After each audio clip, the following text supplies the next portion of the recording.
Hey everybody, it's Charles, your hobby hero, coming at you with another video today. We're going to be reviewing the new Amethyst Steel Rise of the Floodborn starter deck. But before we get started, make sure you hit that subscribe button down in the bottom corner. I do appreciate it. I do put out regular content about the hobbies that I love the most, with this channel being dedicated to the card games that I play. And we've actually got a giveaway with this video as well. I'll actually be giving a copy of this starter deck away after we get to 750 subscribers and this video gets to 100 likes. We'll also be giving away a copy of the other starter deck on that video as well, so make sure you check out that video as well. We're going to be reviewing both decks, but this video is going to be on the Amethyst and Steel deck only. We're going to be looking at the entire deck list, as well as changes that you may be looking for if you're participating in any starter deck challenges for the release this weekend. We'll be going over the full list, kind of my thoughts on each one of the cards, and then we'll review the cards that I would probably look to replace if you're adding the additional pack into the starter deck. So without further ado, let's go ahead and jump into that deck list. All right, so we're going to take a look at the Amethyst Steel starter deck list here. We're starting off with Chip, just our standard 2-2-4-1, perfectly fine here. Now they went with Tiana for the other 1-drop spot here, which is the 1-3-for-1. Not a huge fan of these. They can obviously trade pretty favorably with like your 1-drops or your 2-1s and stuff like that, but those situations don't come up a ton. More often than not, you're just better off going with like the 2-2 stat line. The bigger Tiana does not shift up from this one either, so definitely don't get like married to this particular 1-drop here.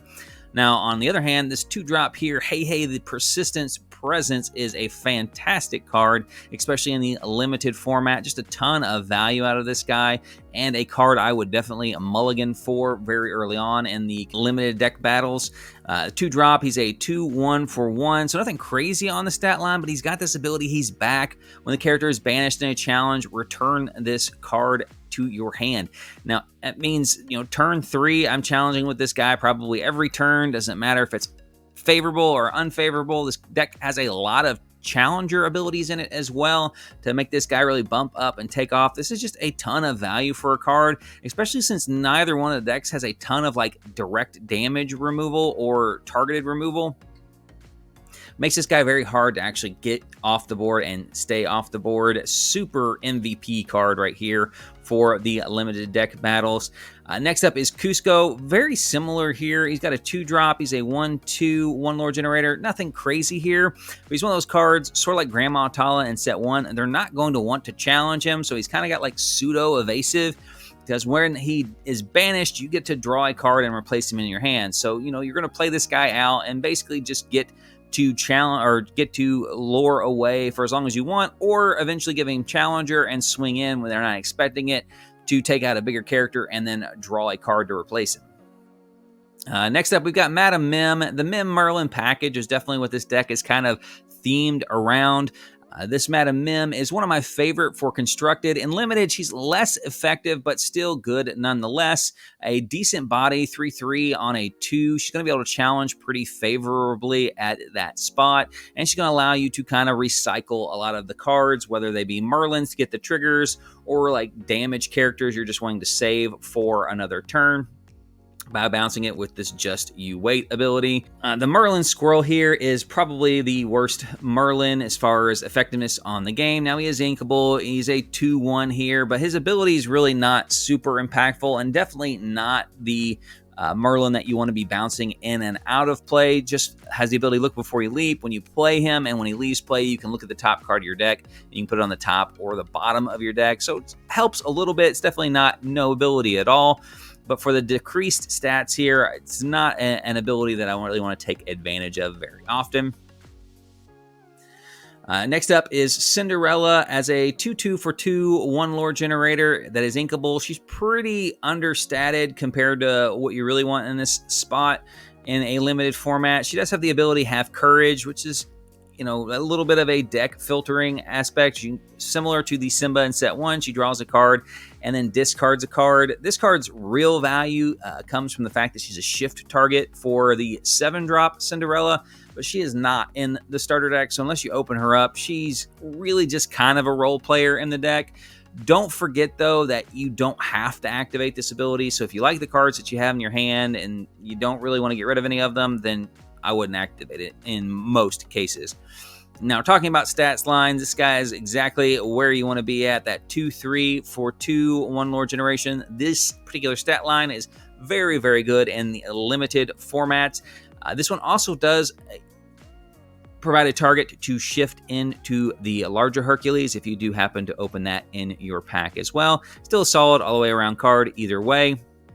These 2-3 for 2 drops are kind of where you want to be at in that point in the curve.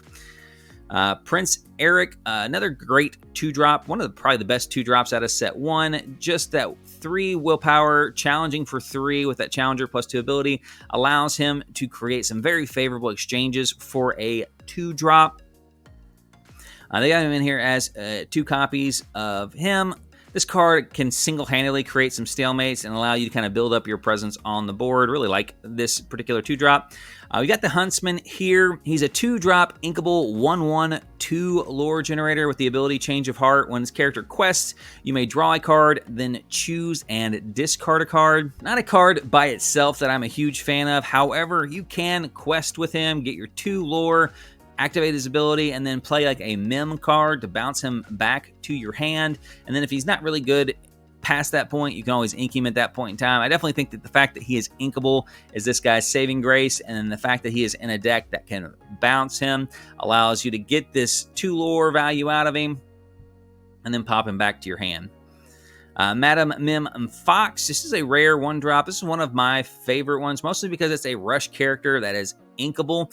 A decent stat line too. 4/3 is going to be able to take out quite a bit in the game, especially with rush.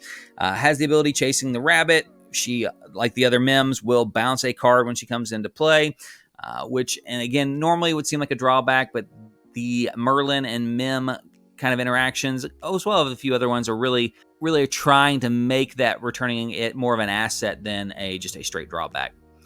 Merlin the Crab here, this guy will do some work. He's a 3/3 1 lore generator for 3, so a little understated for a 3-drop, but he's got the ability Ready or Not. When you play him or when he leaves play, a chosen character gets +3 challenger this turn, which is one of the bigger challenger buffs that you can get. That should allow him to punch through most resist characters. It's going to allow him to just punch up really high on a lot of other characters.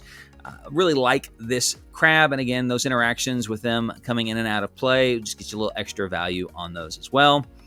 Benja is a 3-drop 2/3 2 lore generator, slightly understated, just for 1 strength less than your average 3-drop, but he does have the ability when you play this character, you may banish a chosen item. I think this guy's probably going to end up replacing Beast in a lot of the decks that he was in, just because the trade-off for coming in 2 turns earlier is just 2 strength and 1 willpower.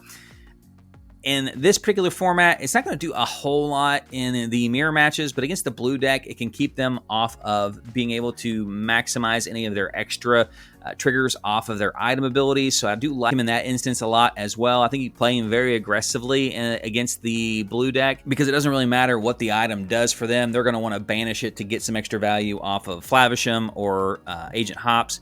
So having him come in and just take it out right after they play it will be a good way to secure they don't get any extra value out of it.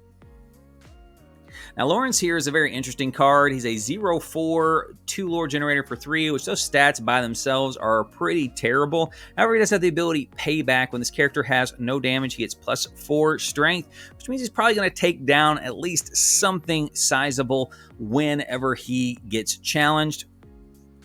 Now, there are obviously some ways to play around it. They can attack him with a very low, weak character just to get some points of damage on him and then drop his strength down to 0. But it does still involve 2 challenges and him at least taking out something small on the way. 2 lore generator at 3 is decent enough. So just kind of be careful and be aware of the board presence whenever you play this guy. But he can actually be pretty decent in a lot of situations. Similarly such, you do have Lilo, the Galactic Hero, 3-drop for 2 lore generator from set 1. She kind of fills 2 roles. She's a decent challenger. She's going to be able to trade up to a lot of things in that 3-drop spot with 4 strength. And if the board's clear, she can actually generate a lot of lore, or at least a punishing amount of lore if they don't have like a 1-drop. Now, if they do have a 1-drop 2/2, she's just going to sit there and kind of stare at their board while that character does its thing, because you're not going to want to lose your 3-drop to their 2/2. Definitely has a role to fill, especially in a format where resist is going to be in a lot of the mirror matches. Having a high strength character on 3 is going to allow you to punch through a lot of those resist 1 and resist 2 characters. Next up, we have Prince Naveen. He is a vanilla 4/3 4/3. He's kind of the Horus out of this set. I don't like this combination. I'd much prefer the 3/4 4/3. Honestly, at the 3-drop spot, the 3 willpower isn't going to get you out of very many exchanges favorably. And in kind of contrast to like the Lilo here, like you're really not gaining anything here for the sacrifice of that 1 lore. Like the stuff that's going to kill her at 2 is probably still going to kill him at 3. And the difference is pretty minimal. And the difference, there's obviously no difference on what they'll be able to challenge into and take out. She at least has the advantage of being able to double the amount of lore output that he's got. So I'm not a huge fan of this vanilla stat line, but it, again, better than nothing, and it is inkable. Then we have the Prince here. He is a 3-drop inkable 1/3 2 lore generator with the bodyguard ability and resist +1. I actually like this guy. It wasn't initially because of the 1 strength, but the 2 lore kind of made up for it. It's going to be one of those bodyguards that they're going to kind of want to challenge. So he's kind of got like double bodyguard. He has the ability bodyguard, but then he's also got 2 lore generation, which is really going to make them want to take care of this guy. So he's just got like 2 targets kind of printed on his head, which, you know, if you're looking for something in that bodyguard position, makes it very good. That resist +1. I would have liked it to either have been a 2 or his strength to have been a 2 to have been a little bit more of a deterrent, but probably too good for the uncommon spot, but still a pretty good blocker nonetheless. We got Dr. Facilier here as a 4-drop 4/2 with 1 lore. Pretty terrible stat line, but he does have evasive. He's going to basically fill the role in most decks as being able to challenge other evasive characters. Now, in the starter deck challenges, he's really it on the evasive characters unless they open one out of their pack. So it's really just going to be kind of questing, and then if you need to have a favorable exchange with that 4 strength, being able to do that. But at least he does have evasive, so that his 2 isn't a huge his 2 willpower isn't a huge liability. All right, then we have the GOAT, literally one of the greatest cards in this set. Again, on my top 10 list, I had this guy, I think, ranked number 3, and you get 3 copies of this guy in this deck. He is a 4-drop inkable 4/3 4/1. Whenever you play this card and when he leaves play, gain 1 lore. This is effectively a 3 lore generator out of the box. So just imagine a 4-drop 4/3 3 lore generator. 2 of the lore are guaranteed, and 1 of the lore is conditional that he survives long enough to quest, which is phenomenal in and of itself. I mean, keep in mind that we have Cusco as kind of our guaranteed 3 lore generator right now, and he's a 5-drop uninkable 2/4. This guy's stats all the way around are just a better card, and you have the ability to abuse this guy with your Madam Mim triggers. So playing this guy on 4, questing with him the following turn, playing a Madam Mim character to bounce him to your hand to protect him from being challenged, and then replaying him the following turn, and this character has already generated 4 lore for you and set up to do it all over again. Big fan of this card, and again, one of those cards that have 3 copies of them in this deck is just a huge advantage, in my opinion, for this particular deck. Next up is the other 4-drop Merlin, another good Merlin card here. He's uninkable in this particular scenario, but he's a 2/3 1 lore generator. When he comes into play, when he leaves play, you may draw a card. Now, this card here, unlike the GOAT, I'm not as concerned about bouncing this card over and over again. Just being able to get 2 cards out of this character and forcing your opponent to challenge into him is probably a really good value exchange in and of itself. Now, if you don't have the GOAT or something else to bounce with a Mim, sure, you absolutely bounce this guy to get some extra value out of him. But for the most part, I would be saving my Mim triggers for the Goat Merlin and just letting this guy kind of run his course as a draw 2/3 for 4. That's totally fine in my book with that stat line. If we had more copies of Mim, maybe, being a little bit more generous with bouncing him. But as it is, with the number of bounce spells that we have in here, I would try to at least save as many as I could for the Goat. Now, the actual Merlin himself is a 4-drop, inkable, 1/5, 1 lore generator. Pretty abysmal stats for a 4-drop. He does have the ability Battle of Wits. Whenever one of your other characters is returned to your hand from play, this character gets +1 lore generation this turn. Now, in a constructed format where you've built around this ability, he may be good enough to make the cut, but in all honesty, you're probably only ever going to be bouncing a card maybe once every other turn in this deck, which makes him, effectively a 1.5 lore generator. With these stats, it's just really not good. Now, he is inkable, so he's not a liability in that respect. And in a constructed deck, you may be able to consistently bounce 2 to 3 cards a turn, making him a 3 or 4 lore generator, which definitely could earn its spot in the deck. But in this limited format, you're not going to get enough triggers off of this guy to make him worthwhile. This guy, on the other hand, decent body beast, the Foreboding Recluse over here, 4-drop, inkable, 3/4 for 1 lore generation. Not crazy good stats, but he does have the ability You're Not Welcome here. Whenever you play this character, you may deal 1 damage to a chosen character. Not a bad card. I will say that with resist being a thing, this ability is much worse in the starter deck challenges because you're going to be going up, let's say if it's a 50-50 split field, against this same deck, which has a number of resist characters that this effect literally does nothing to. And you're trading stats off for an ability that in, the mirror match may not be relevant at all, which is unfortunate. And even the other deck has quite a bit of healing in it. So unless he's coming in to deal the last point of damage to take a character out, the ability is probably just not worth the stats trade-off. But again, 3/4 body for 4 is not terrible. And the fact that he's inkable, probably earns him the spot. I would just be mindful that this would have been much better in set 1 limited format. In set 2 limited format, this is a much less effective ability for removal. We've got old Eli here at a 4-drop, inkable, 2/5, 2 lore generator, vanilla.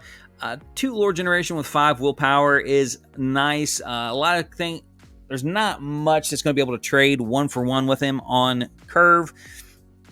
So being able to squeak out, maybe 4 lore with this guy before he dies is nice. If you can get the armor on him as well to give him resist until end of turn, it's a very nice effect as well. Tiana here, 4-drop, uninkable. She's a 1/4, 2 lore generator with resist 2. Now, resist 2 in the limited format is pretty devastating. However, strength 1 in the limited format is pretty terrible. And there's nothing really in this deck that's going to boost her on the defense. Now, she could become a very good challenger for this deck because of the resist 2, and that's probably the role that she's going to play most effectively, is using her to challenge down your opponent's side of the board with that resist 2 and giving her challenger with one of the other effects in the deck. But it is unfortunate. I would have liked if that was kind of the role she was going to play in this deck, that we could shift the stats up a little bit, maybe giving her higher base strength and making her a 1 lore generator instead of a 2 lore generator. As it stands, if you're trying to use her to generate and quest lore, they're probably just going to throw a slew of characters at her to take her down just to get over that resist, because she's not really doing any damage on the swing back. She does have this second ability, what you give is what you get. And while she is exerted and you have no cards in your hand, opponents can't play actions. Now, you can build around this effect and construct it and kind of compensate for it with cards like Beast Mirror. However, in a limited format, I don't think you want to strive to have no cards in hand. And playing it with Amethyst, which is routinely bouncing cards to your hand, I don't think that's going to come into effect very often. Again, I think she's a good card. I think the role that she's going to play in the limited constructed deck battles is going to be, trying to find a way to give her challenger and swinging into a character and utilizing that +2 resist. Now we get to the real MVP of the deck, Kronk, the Junior Chipmunk. He is a 6-drop. He is inkable, 4/5, 2 lore generator. He has resist 1 and the ability Scout Leader. During your turn, whenever this character banishes another character in a challenge, you may deal 2 damage to a chosen character. So he's kind of the poor man's version of the Tinkerbell Giant Fairy. However, you trade the ability to shift up into him for this resist +1. Which is honestly just going to make him better on the swing back. You're going to be able to challenge into something, and then while he is vulnerable to being attacked by your opponents, they're going to be getting that damage reduced +1. I really, really like this card. This is a card that I would try to mulligan for in this particular deck. If you don't have it in your opening hand, it's not the end of the world. But if you have it, I would definitely hold on to it, even though it is a 6-drop. This guy is just so impactful whenever he hits play. All right, that brings us to our actions, both of which are pretty lackluster. We have 2 copies of I'm Stuck, a 1-drop inkable, a chosen exerted character can't ready at the start of their next turn. Are there some scenarios where this can win you the game by keeping a 3 lore generator from untapping and giving you an extra turn to swing on? Sure. Are those games going to be common? They're not. It doesn't do much. And again, as an action, it's only going to be useful that one time. It is inkable, and if it stays in the deck, that's probably all you're ever really going to use it for, is that ink. Similar with Freeze over here, other than it's not inkable. This is a card from set 1 that was worthless in set 1 and remains worthless in set 2. It just exerts chosen opposing character. Doesn't do anything, doesn't keep them frozen. Like I know it's come up a lot of times because it's got Elsa on it, and Elsa's freeze ability keeps the characters frozen for an additional turn. This card may be playable if it did that, but it does not. It just freezes them and exerts them for the turn. Not inkable, so if it doesn't have a good target, it's just going to sit in your hand and do nothing. Now to the items. Now these are not 2 items I would normally be really excited about, but in this particular limited deck battle, I think they both have a really good spot in the format. First one is Last Cannon. It's a 1-drop inkable item with the ability Arm Yourself, pay 1 ink and banish the item. Chosen character gains Challenger +3 this turn. If you're in a mirror match against this particular deck, they've got a lot of resist characters. This is going to allow you to punch through those particular resist characters. In the Sapphire and Amber deck, they've got a lot of really high willpower characters as well, which is going to allow this thing to punch up as well. When you combine this with your resist characters, you can create a lot of favorable exchanges, and worst case scenario, it's going to be ink. So I actually do really like this Last Cannon in the limited deck battles. The next one up here is the Mouse Armor here. It is a 2-drop uninkable item where you can exert it and chosen character gains resist +1 until the start of your next turn. Similarly, why I like this card, because it challenges up over resist. This one just stacks more resist, making it harder for your opponent to challenge through your resist. Being able to activate, 1 or both copies of these on someone like Kronk, challenging with 3 resist and then keeping that 3 resist all the way through your next turn is absolutely crazy. Stacking these resist effects can just create really problematic situations for your opponent where they just can't get through those defenses. So while I'm normally not a huge fan of these 2 items, I think they are excellently positioned for the starter deck challenges. All right, so let's get into the cards that I would cut for the starter deck challenge. And these are in no particular order. We'll kind of get into what I would prioritize in those particular spots. First one up here is Tiana. Deck has 3 copies of her. Again, I would try to replace these for just better statted 1-drops, either 2 2s for 1s or 2 3s for 2s. Just something that's going to be more favorable in exchanges. This character is fine for a lore generation deck, but it's not going to provide a ton of value unless you can give it Challenger in this deck. And in those scenarios, like I said, I would still just rather have like the 2/3s or the 2/2s, so I don't have to waste my Challenger on early trades, especially since, again, at 3 willpower, she's not going to really survive most of those big exchanges anyways. If you have to keep her in the deck, again, she's perfectly fine. She's inkable, and 1/3 stat is not the end of the world, but I would just try to find a better statted character if I can. Same with the Prince Naveen. I would try to replace him with like the 3/3s for 2 lore generator, or a 3/4 vanilla character for 3. Just try to find something more favorable for either generating lore or for surviving and trading favorably. I just don't like this particular stat combination. It just usually does not provide any extra value while being more susceptible to, like, again, this deck, which you might be playing in the mirror match, has a 2-drop that can trade into your 3-drop here for no real disadvantage to them. Next one up is Merlin here, the Shapeshifter. This card, again, functionally is only going to be producing 1 lore or maybe 2 lore. Once in a blue moon, and every handful of games, he may produce 3 lore for 1 turn.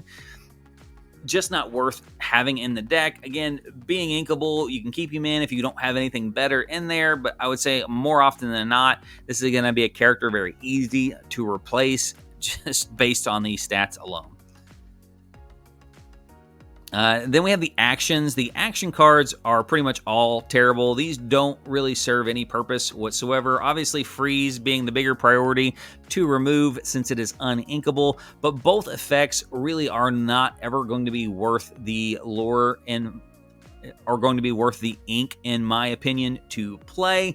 Now, again, there are going to be situations where these cards can come up. I've won games based off of having a frying pan in play and keeping their opponent from challenging. That doesn't make them good cards, and the majority of times these cards are just going to be ink in the I'm stuck, or a liability in that case of freeze here, or we're just going to rush it out because you can't do anything else with it. And for that, these 2 cards would probably be my highest priority for taking out of the deck, and certainly just aren't going to serve any purpose if they're in there. So there you guys have it, the Amethyst and Steel deck list, as well as some choices for some possible upgrades depending on what you guys open out of your packs. Make sure again that you are entered into the giveaway by leaving your like number down in the comment section below. And until next time, guys, Hobby Hero out.